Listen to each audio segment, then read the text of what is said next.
advertisement for a new movie, this is a warning. If you are squeamish, if you have nightmares, if you have a weak heart, before you experience Re-Animator, think very carefully. Re-Animator began for me when I went to meet Stuart Gordon. I think it was 1983, and he was introduced to me by, or the meeting was set up by a friend of mine in Los Angeles named Bob Greenberg.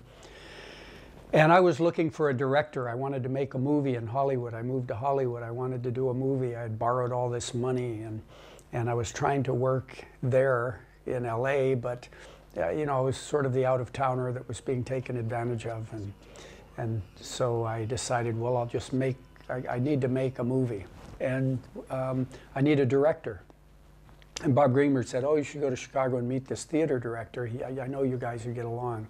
So I went to Chicago and I saw Stuart's plays, and we were both big horror fans, and he already had this idea to make a TV show based on the Lovecraft stories of Re-Animator. And I told him, well, I'm not interested in doing TV, but if you want to do a movie, let's develop a movie script, and then we'll see how that goes. And so we immediately started doing it. I think exactly a year after meeting Stuart, we began shooting Re-Animator. And that was, luckily, had a success. It turned out really well. And from there, both of us were able to kind of make a career in independent movies.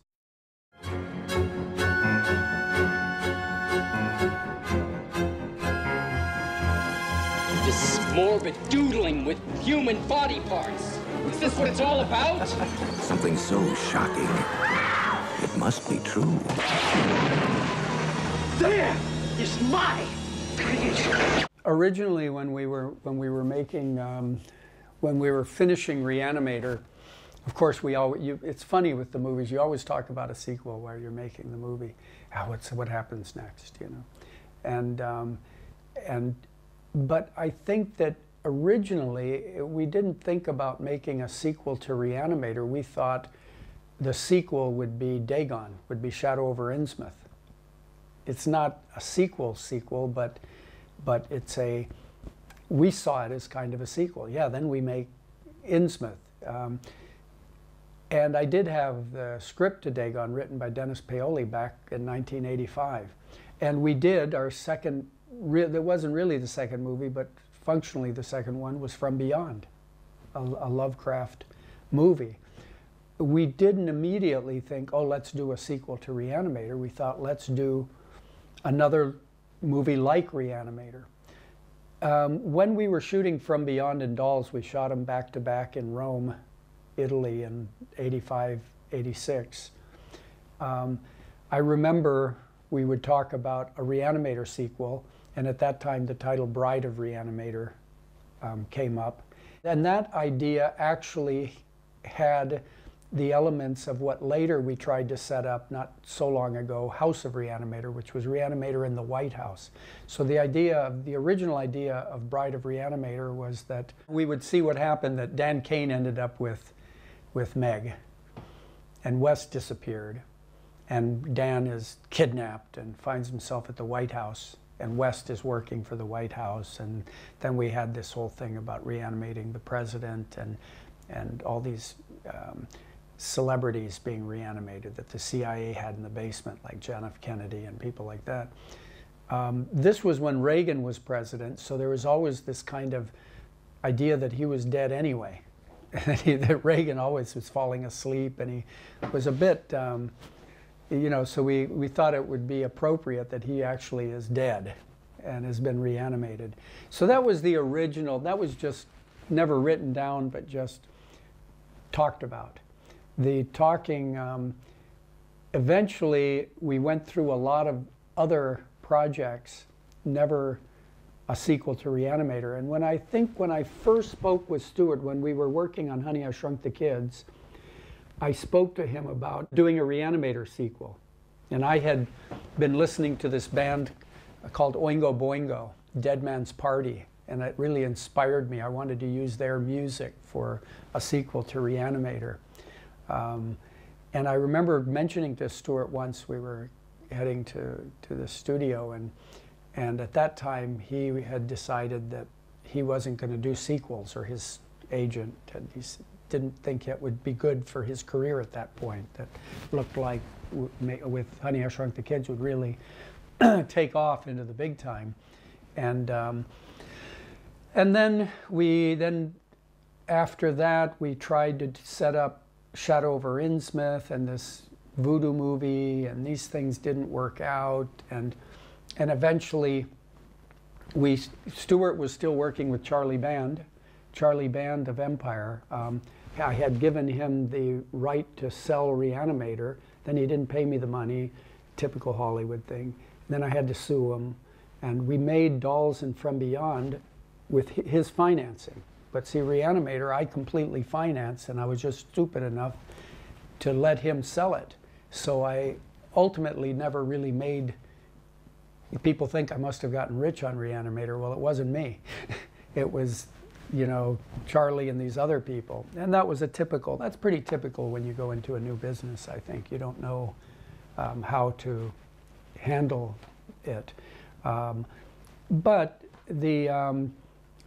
at that time, we did Dolls and From Beyond, and then we were working on Robo-Jocks, and that's when I quit working with Charlie because I started suing him. And so I didn't think that I could be working on a movie with him while I also was taking out a lawsuit against him on behalf of another picture. So I quit, and then I was going to try to do Dagon, because I had found financing in the UK to shoot it in Wales. But then Stuart decided he wanted to stay with Charlie and make Robo-Jocks, and I couldn't work with Charlie. So at that point we started, our work paths really diverged and never really came back together again. We crossed on a couple of movies.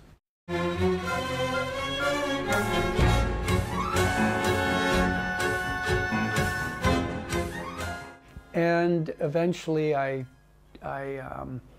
decided then that I would try directing. And so I came up with a package of 2 movies, because I thought, well, maybe if the first one's no good, I left Bride of Re-Animator as the second one, because I knew that was the plum.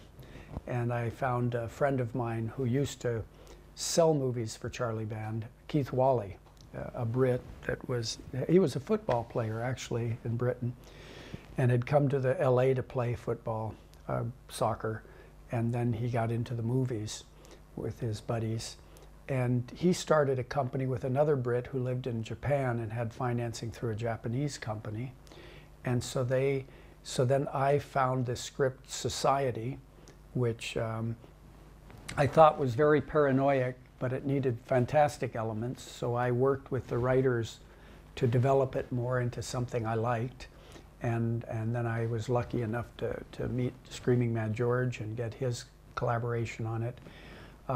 So that was the way I got into directing. It was mainly by dangling Bride of Re-Animator and then getting my first shot with Society, thinking, well, if it's a failure, they've got to stick. I'm still going to get another chance, you know. For Bill Whitney, I've never been paranoid. fear plays a large part in family life. I feel like something's going to happen. And if I scratch the surface, there'll be something terrible underneath. Stuart was still involved with developing the original script for Wild Street Pictures, the company Keith Wally and had created and Paul White had created in LA.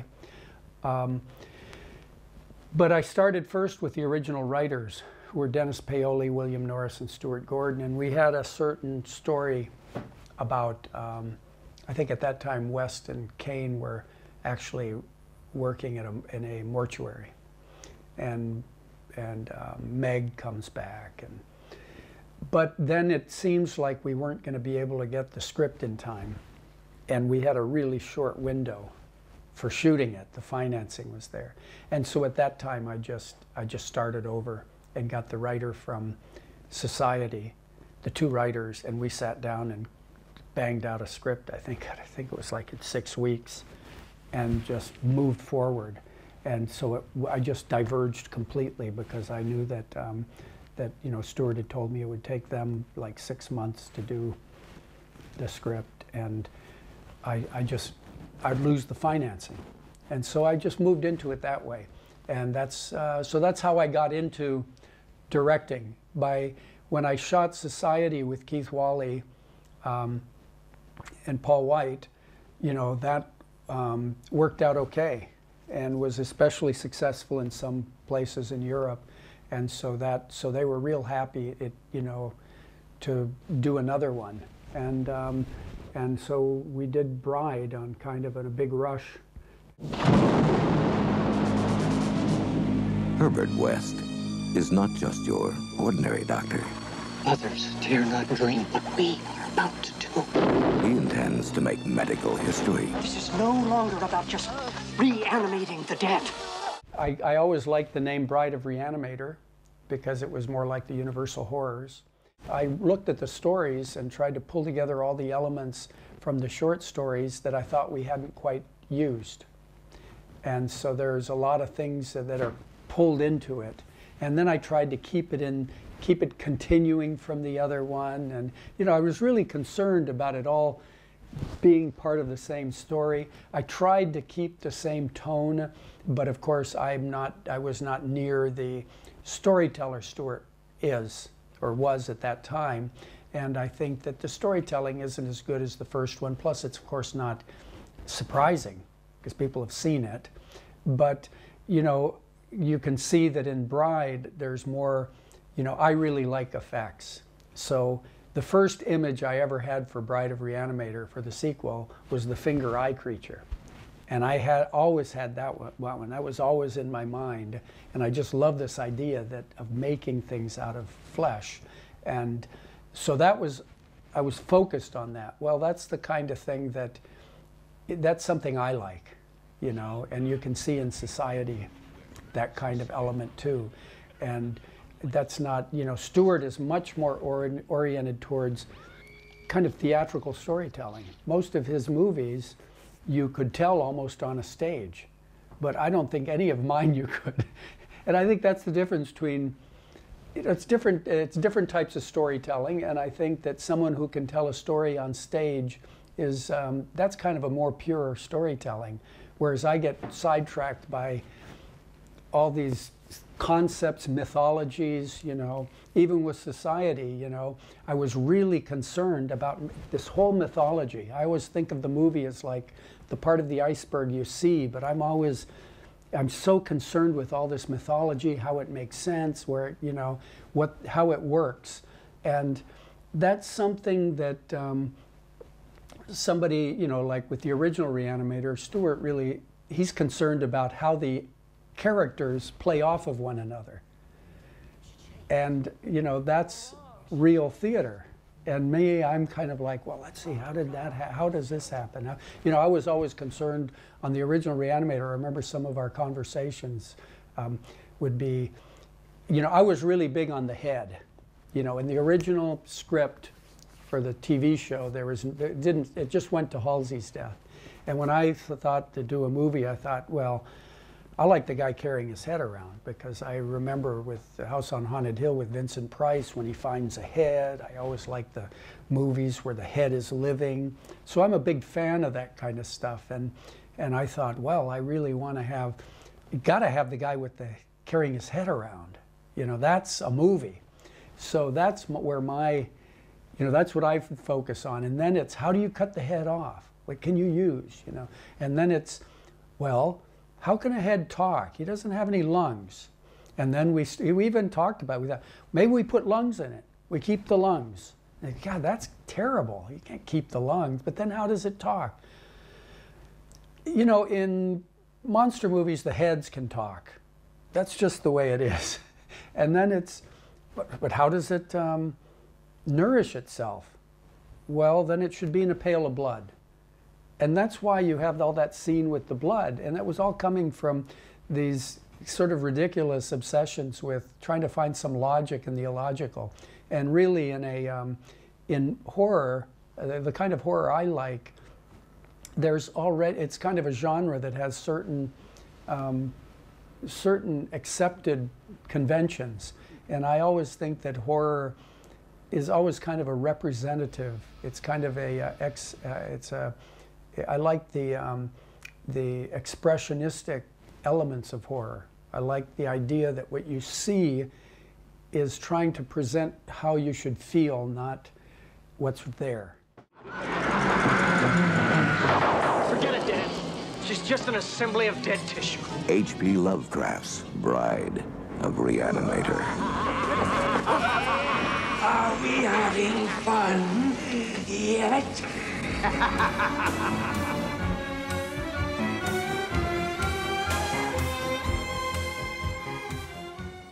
You're not scared, are you?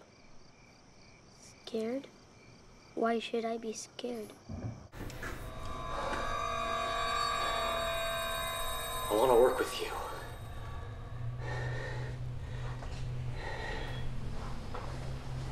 When I got to Spain to do the Fantastic Factory, my intention then was to realize something I'd been trying to do in LA for years, which was to make a label. And I got close a few times. Finally, when these Spaniards wanted to do it, I just jumped. And one way to get the buyers to pre-buy the movies was to put a Re-Animator sequel. So we put it in and didn't, I didn't even have a script then.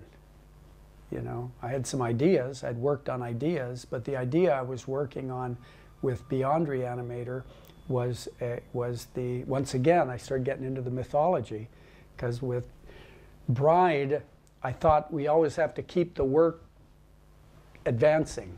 I didn't know how to just tell another story within the rules of before. So for me, it was like, well then, this time it's about creating new life. So that would be by putting pieces together. So they build a woman. And then for Beyond, that was done now. And now we really left the stories behind. And so I started thinking, well, now the idea is, how do you solve the problem that zombies always act funny? Why would they? If somebody who dies on the operating table and is brought back doesn't run around chewing people up. So why is it that when Wes brings somebody back, they're not acting properly? He always thinks it's because they're not fresh enough. So then he tries killing them and bringing them back. Then I thought about the mythology of zombies, and I'd already done Return of the Living Dead 3, where I really kind of also tried to come up with some mythic kind of concept behind the zombification. And I decided that the reason, what makes somebody a zombie or a living dead, what makes that abhorrent is because they're soulless. And I always think that horror normally deals with psychological and religious elements. And you know, sci-fi very quickly goes into political stuff. So I think that that's pretty typical of a horror movie, that you're going to have these sort of life and death, sex and death type questions. A zombie in Haiti is someone without a soul, somebody whose soul has been taken and they're controlled. And so I think that's why the living dead are abhorrent. So that way, so then I tried to figure out, well, why is it that West should be thinking about this, and this movie should solve this problem. So then, of course, I had to put him in prison for a couple reasons. Because one, it had been so many years since the second one, and Jeffrey Combs is aging, that I had to keep the years clean. And so then I had to say, yes, it is that long. So then I had to think, well, what happened during those 13 years? And if you take the Herbert West of the first two movies and give him 13 years to work, wow, where are we now? you know, what has happened? It's hard to jump so far ahead. So I had to slow him down. I had to slow down his research. So I thought, well, then if you're in prison, you can't, your research really gets slowed down because you don't have all the lab. And that was one reason to put him in prison. You know, a lot of the earlier versions of Beyond Re-Animator, and I had some very developed ones that are completely different from what I shot. They almost always began with West in prison. And Dan's the guy who sent him up by making a deal. And I thought that's completely logical because somebody has to pay for what happened in Bride of Re-Animator. In Re-Animator, you can assume they just think something went crazy. But in the second one, my God, they were digging bodies, they were going into crypts. The cops are going to come and something's going to happen. So what's going to happen? Well, somebody's going to have to be taken to court. And so it made sense to me that Dan, being the weaker of the two, would turn state's evidence and testify against West because West ruined his life. If West hadn't come along, he would have married Meg and his father-in-law would have been the dean and he would have had a great life. But West came and like Mephistopheles kind of drew him into this world, and his father-in-law's dead, his lover's dead, he's in a world of horror. His whole life is ruined because of Wes. So it makes sense that he could go, well, it wasn't my fault. And so I always thought he got it in return for the notes, you know. And then West is in prison, so they would have this conflict. So that was always the beginning. My last partner turned state's evidence against me. I'm expecting better things of you. Watch out for her. She's trouble.